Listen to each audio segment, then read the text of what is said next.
Assalamualaikum warahmatullahi wabarakatuh. Perkenalkan, saya Risa Maulida, NIM 2520122 dari kelas PTIK 6D. Di sini saya akan menjelaskan materi mengenai sistem operasi, langkah instalasi sistem operasi Windows secara sederhana beserta gambar, lalu algoritma untuk memenuhi UAS dari rekayasa perangkat lunak. Masuk kepada materi pertama, sistem operasi. Di sini saya akan menjelaskan definisi dari sistem operasi itu sendiri, yang mana sistem operasi itu adalah perangkat lunak pada lapisan pertama yang ditempatkan pada memori komputer pada saat komputer itu dinyalakan atau booting. Lalu, sistem operasi mempunyai penjadwalan yang sistematis, mencakup perhitungan penggunaan memori, pemrosesan data, dan penyimpanan data, dan juga sumber daya lainnya. Contoh sistem operasi modern ini adalah adapun Linux, Android, iOS, Mac OS, dan Microsoft Windows. Lalu tujuan dan fungsi dari sistem operasi itu, yang pertama ada manajemen sumber daya komputer, lalu berperan sebagai aplikasi dasar sebuah perangkat, lalu ketiga menghubungkan hardware, yang keempat mengoptimalkan fungsi sebuah perangkat, lalu yang kelima mengatur sistem kerja perangkat. Nah, materi selanjutnya itu cara kerja dari sistem operasi.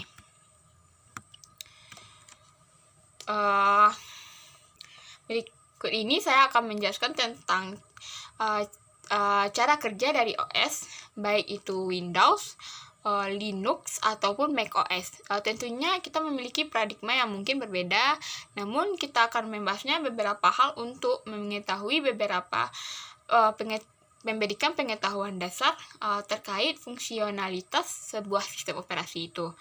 Nah, tahap pertama, sistem operasi akan dimuat dalam perangkat komputer menggunakan boot program, di mana proses booting dilakukan saat menyalakan PC atau device lain. Setelah itu, OS bertugas untuk mengatur dan mengelola setiap program aplikasi pada perangkat yang digunakan. Aplikasi tersebut akan membuat permintaan kepada Application Programming Interface atau dapat kita singkat dengan API, agar user tidak perlu mengetahui bagian dalam dari software yang sedang digunakan. Nah, yang mana tugas dari sebuah OS ini akan mengeksekusi berbagai instruksi yang dilakukan melalui user, sehingga tujuan utama dari sebuah operating system itu tentu saja untuk mempermudah proses user dalam menggunakan aplikasi dengan efektif dan efisien. Selanjutnya saya akan masuk kepada jenis-jenis dari sistem operasi. Sistem operasi telah berkembang melalui jalan yang panjang, dari yang paling sederhana sampai yang paling modern saat ini. Nah, masing-masing memiliki kelebihan dan kekurangan, terutama sehubungan dengan fungsi-fungsi yang dimilikinya. Berikut saya akan menjelaskan tentang jenis-jenisnya yang banyak digunakan dan familiar bagi pengguna komputer. Yang pertama itu ada DOS. DOS atau singkatan dari Disk Operating System. Nah, DOS itu merujuk pada perangkat sistem operasi yang digunakan di banyak komputer, yang menyediakan abstraksi dan pengelolaan perangkat penyimpanan sekunder dan informasinya. Misalnya penggunaan sistem file yang mengelola file-file yang ada pada perangkat penyimpanan. DOS ini biasanya dijalankan dari 1 atau 2 disk. Hal ini karena pada masa DOS digunakan media penyimpanan yang masih sangat terbatas kemampuannya. Paling besar mungkin hanya 1,4 MB. Lalu ada banyak jenis DOS, diantaranya Apple DOS, Commodore DOS, Atari DOS, dan lain-lain. Lalu jenis ini sangat bergantung dengan jenis perangkat komputernya. Yang paling terkenal itu ada jenis DOS yang berjalan pada mesin-mesin yang kompatibel dengan IBM personal komputernya.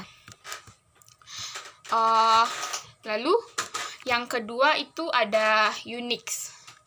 Unix itu adalah sistem operasi yang mula-mulanya dikembangkan oleh suatu kelompok di AT dan T pada laboratorium Bell.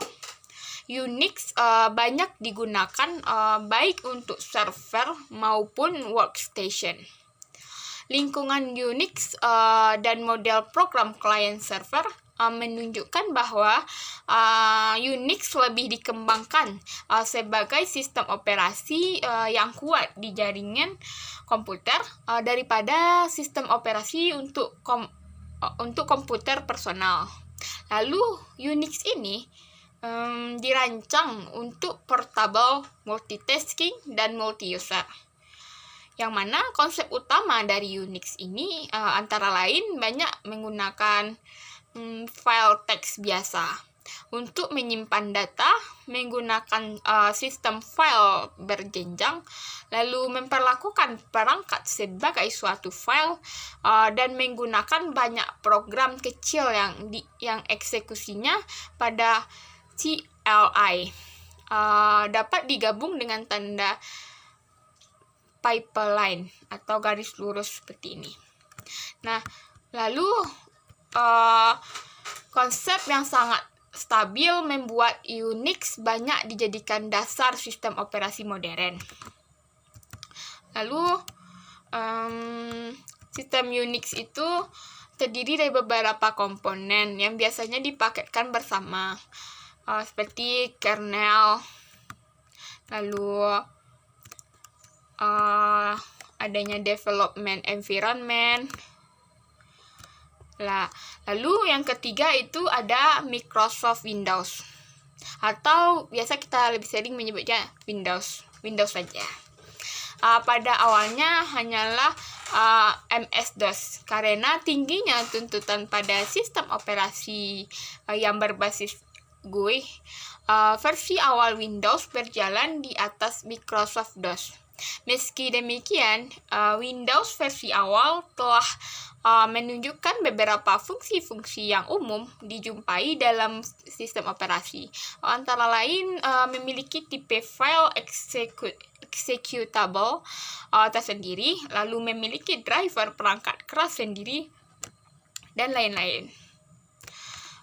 Secara konsep, sebenarnya Windows lebih banyak ditujukan bagi komputer personal.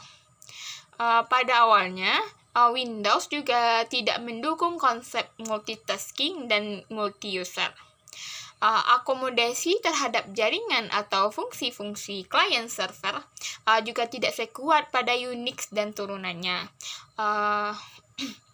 Sehingga masalah yang sering muncul di sistem operasi Windows ini adalah masalah keamanan yang berhubungan dengan jaringan. Namun, Windows memiliki kelebihan dari sisi kemudahan pemakaiannya. Pada versi yang terbaru, yaitu Windows Vista, konsep multi-user dan multitasking telah semakin matang. Selain itu, tampilan GUI telah dirubah dengan banyak menggunakan efek 3 dimensi. Lalu, yang keempat, ada namanya Apple macOS. Yang merupakan turunan dari Unix melalui jalur BSD. Oleh karena itu, kekuatan dalam multitasking, multi-user, networking yang ada pada Unix juga dimiliki oleh macOS. macOS itu adalah sistem operasi berbasis GUI.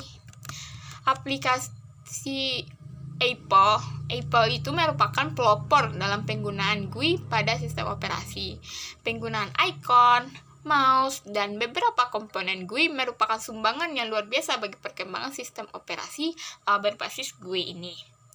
Nah, versi awal dari macOS hampir secara penuh mengandalkan pada kemampuan GUI-nya dan sangat membatasi penggunaan CLI. Meskipun sangat memudahkan, namun ada beberapa kelemahan yang antara lain itu ada multitasking yang tidak berjalan sempurna, pengelolaan memori yang terbatas, lalu dan konflik pada beberapa program yang ditanamkan.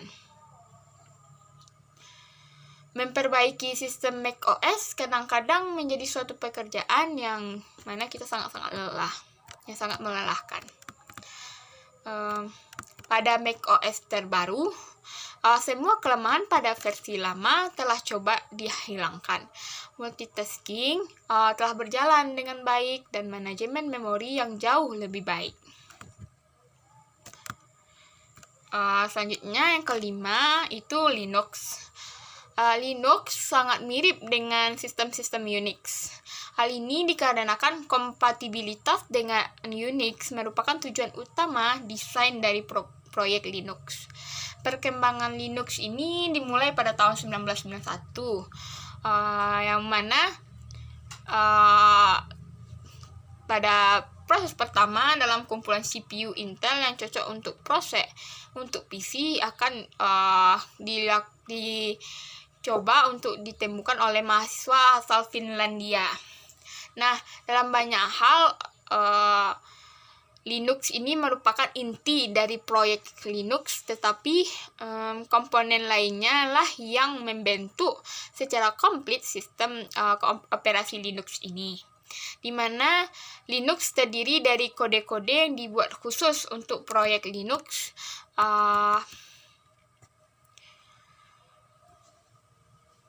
Linux ini juga kebanyakan memiliki perangkat lunak pendukung yang tidak eksklusif terhadap Linux, melainkan biasa dipakai dalam beberapa sistem operasi yang mirip Unix.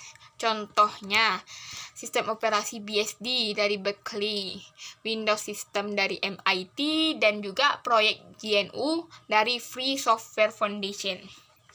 Nah, pembagian alat-alat telah bekerja dalam dua arah. Sistem perpustakaan utama Linux awalnya dimulai oleh proyek GNU, tetapi perkembangan ini diperbaiki melalui kerjasama dalam komunitas Linux, terutama pada pengalamatannya.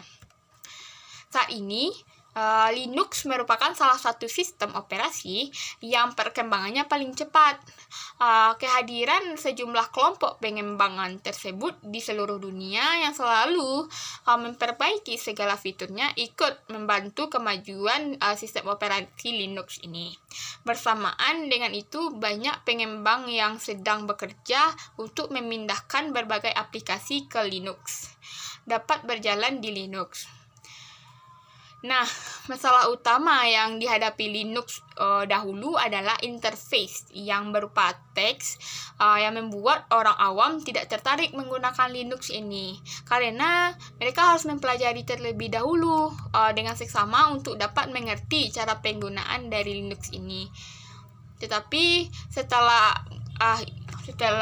keadaan ini sudah mulai berubah dengan kehadirannya Linux versi terbaru, keduanya memiliki tampilan desktop yang menarik sehingga mengubah persepsi orang tentang Linux, yang mana kehadiran KDE dan GNOME.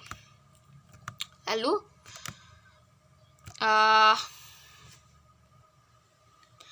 lalu saya akan masuk ke materi selanjutnya, langkah instalasi sistem operasi Windows secara sederhana beserta gambar.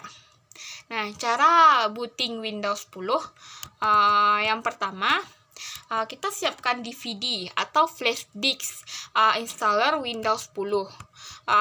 mana agar Anda dapat menginstal Windows 10, kemudian memasukkan DVD atau hubungkan flash disk installer Windows 10-nya pada PC atau laptop kita.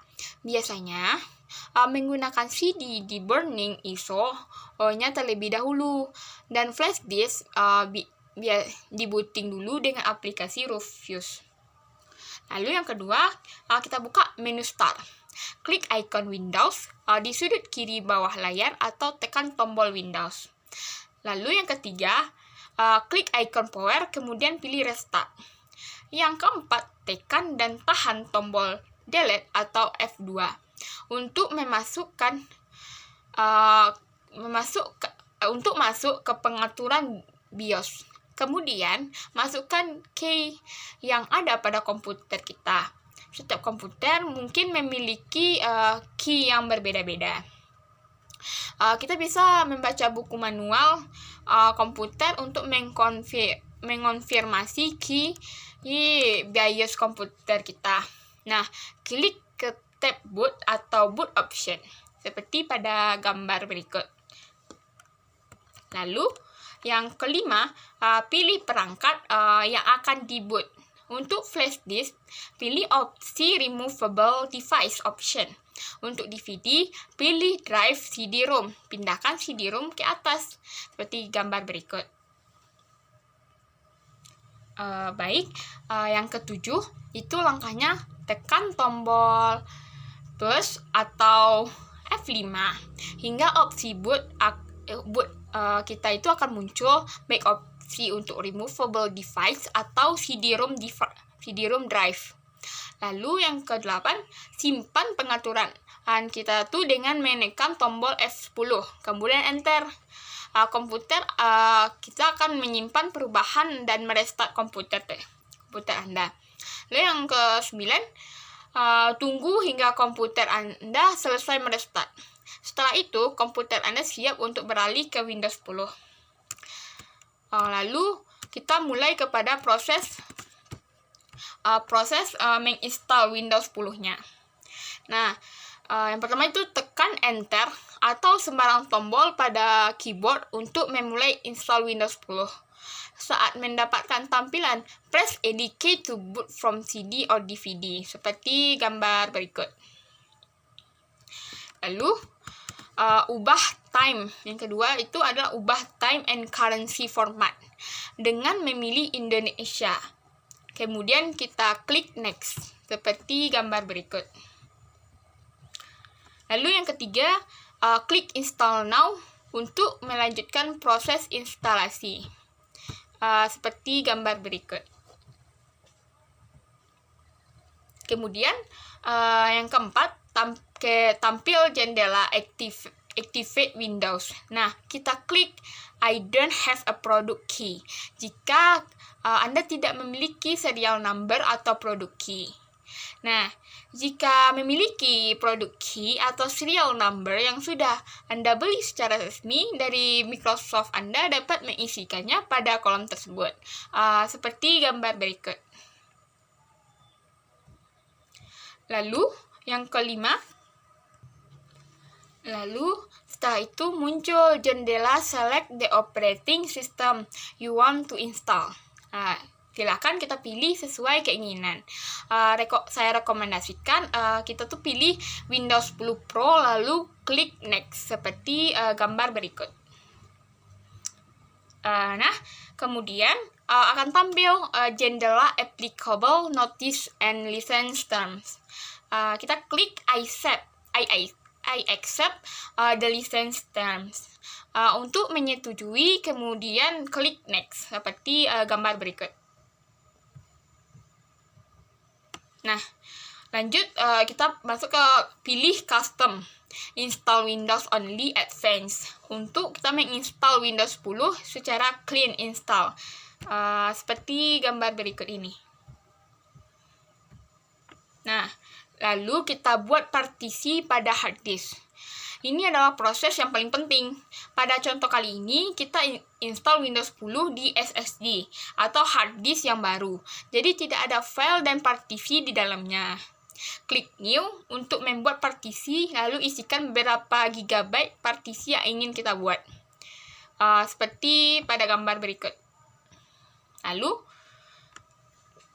kemudian kita klik pada partisi yang ingin kita install. Pada contoh ini, kita ingin menginstal di partition 2. Sesuai rencana kita tadi, jadi kita klik pada partition 2, lalu kita klik next, seperti gambar berikut. Nah, tunggu hingga proses penyalinan filenya selesai. Proses instalasi Windows ke partisi hard disk dimulai. Proses ini memakan waktu sekitar 15 menit sesuai kecepatan CPU kita, kapasitas RAM, dan kecepatan read-write hard disk kita. Proses yang memakan waktu paling lama adalah pada nomor 2, yaitu getting files ready for installation. Nah, kita tunggu hingga selesai. Seperti gambar berikut ini.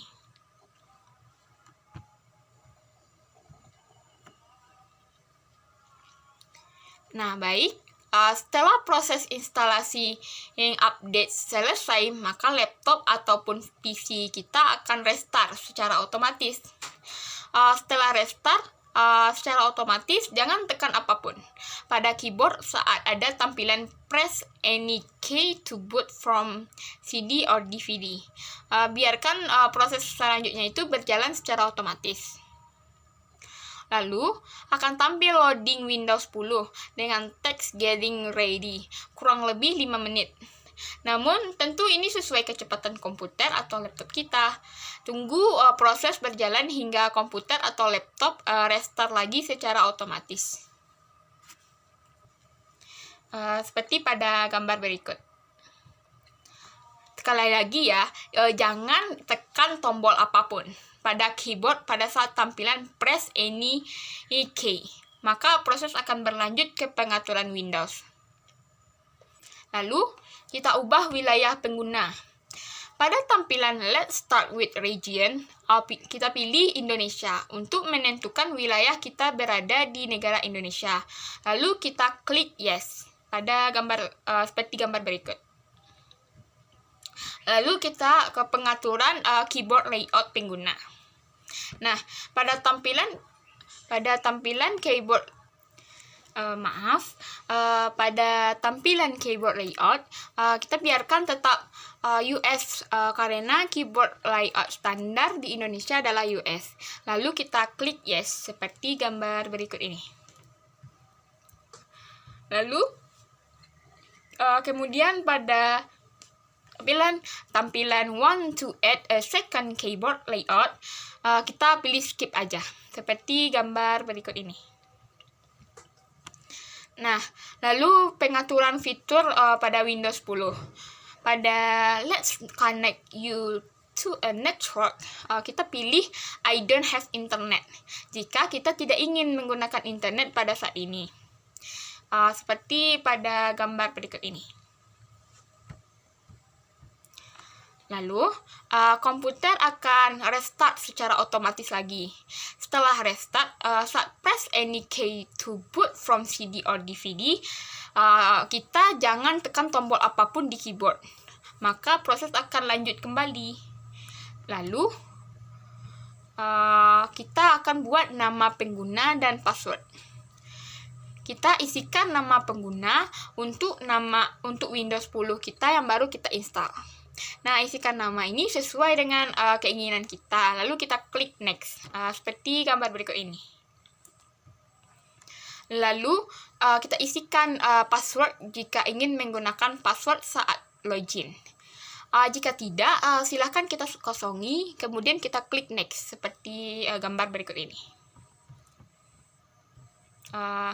Lanjut, pada tampilan Do more across device with activity history, kita klik yes.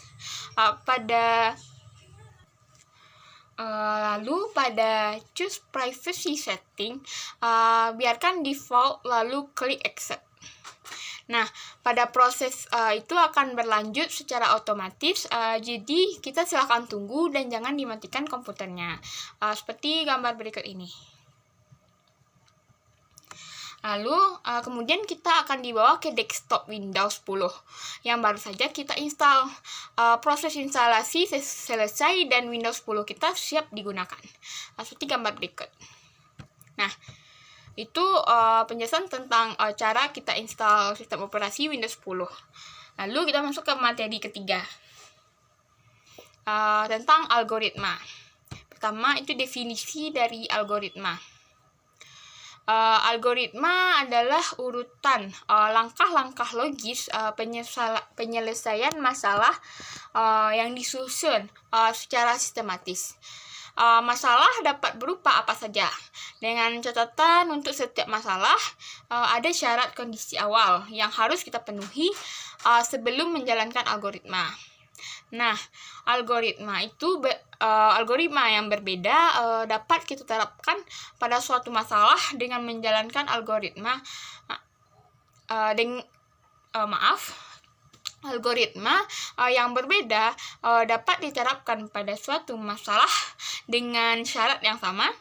Lalu tingkat kerumitan dari suatu algoritma ini merupakan ukuran seberapa banyak komputasi yang dibutuhkan algoritma tersebut untuk menyelesaikan masalah.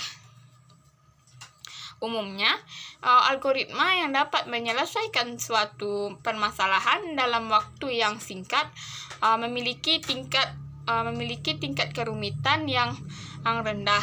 Sementara algoritma yang membutuhkan waktu lama untuk menyelesaikan suatu masalah membutuhkan tingkat kerumitan yang tinggi.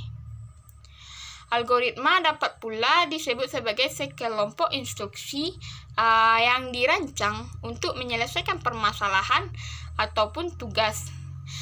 Contoh sederhana dari pemanfaatan algoritma ini adalah resep makanan yang di dalamnya terdapat beberapa instruksi untuk mempersiapkan menu tertentu. Lalu, tujuan dan fungsi dari algoritma ini. Fungsi utama dari penggunaan algoritma tidak lain adalah mencari solusi atas sebuah permasalahan. Di samping itu, kita juga bisa memperoleh fungsi dan manfaat algoritma lainnya, seperti yang pertama itu menyederhanakan program yang rumit dan berskala besar. Lalu yang kedua, memudahkan perancangan sebuah program. Nah, yang ketiga itu membantu dalam menyelesaikan permasalahan yang sifatnya repetitif. Lalu yang keempat, membantu penyusunan program secara lebih rapi dan terstruktur. Lalu yang kelima, memudahkan dalam proses pencarian kesalahan. Lalu yang terakhir itu memudahkan proses dokumentasi. Selanjutnya, komponen dari algoritma.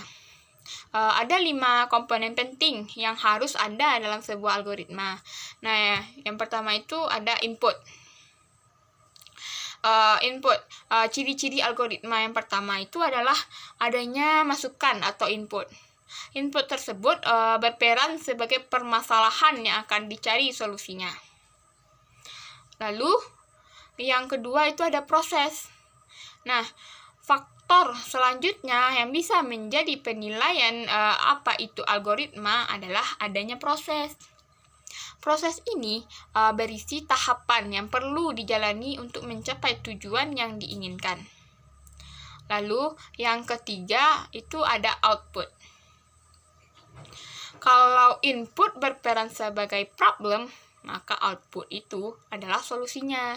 Lalu, yang keempat itu ada instruksi jelas. Maksudnya, tanpa adanya instruksi yang jelas, proses tidak akan berjalan dengan lancar.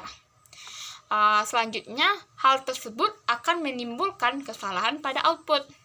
Nah, yang terakhir, yang kelima, itu tujuan akhir. Nah, proses dalam sebuah algoritma akan berhenti ketika telah mencapai tujuan akhir. Nah, itulah 5 komponen penting yang harus ada dalam sebuah algoritma. Itulah penjelasan saya mengenai materi tentang mata kuliah rekayasa perangkat lunak. Jika ada kekurangan ataupun kesalahan dari penjelasan saya mohon maaf. Terlebih terkurang saya akhiri. Assalamualaikum warahmatullahi wabarakatuh.